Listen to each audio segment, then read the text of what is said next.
శ్రీ సాయిబాబా జీవిత చరిత్రము 45వ అధ్యాయము.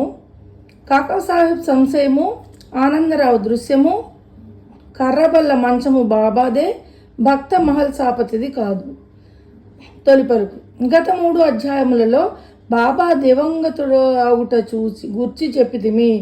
వారి భౌతిక శరీరం మన దృష్టి నుండి నిష్క్రమించెను, కానీ వారి అనంత స్వరూపం లేదా సాయశక్తి ఎల్లప్పుడూ నిలిచియే ఉండును.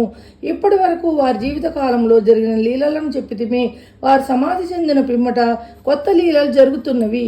దీనిని బట్టి బాబా శాశ్వతముగా ఉన్నారనియు తమ భక్తులకు పూర్వము వలె తోడ్పడుచున్నారనియు తెలియచున్నది.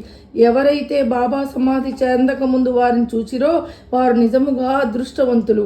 అట్టి వారిలో ఎవరైనా ప్రపంచ సుఖములందు వస్తువులందు మమకారము పోగొట్టుకొనినచో, వారి మనస్సులు భగవత్పరము కానిచో అది వారి దురదృష్టమని చెప్పవచ్చును. అప్పుడు కాదు, ఇప్పుడు కూడా కావలసినది బాబా యందు హృదయపూర్వకమైన భక్తి. మన బుద్ధి, ఇంద్రియములు, మనస్సు బాబా సేవలో ఐక్యము కావలను.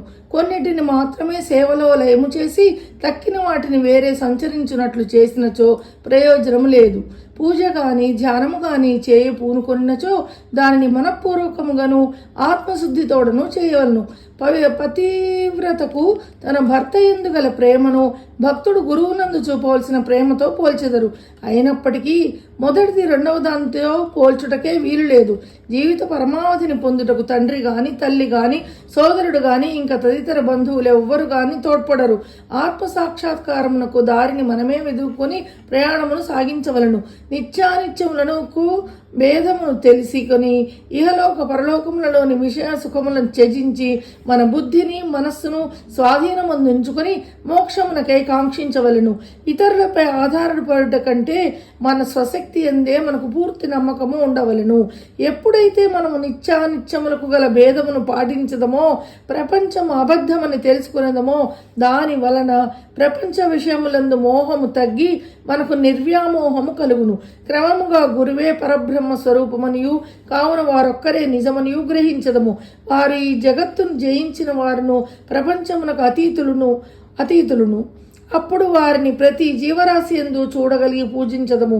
ఇదే అద్వైత భజనము లేదా పూజ. ఎప్పుడైతే మనము బ్రహ్మము లేదా గురుని హృదయపూర్వకంగా ధ్యానించదమో మనము కూడా వారిలో ఐక్యమై ఆత్మ సాక్షాత్కారము పొందెదము.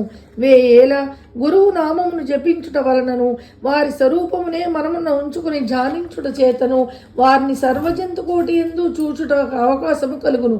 మనకు అది శాశ్వత ఆనందమును కలుగజేయును. ఈ దిగువ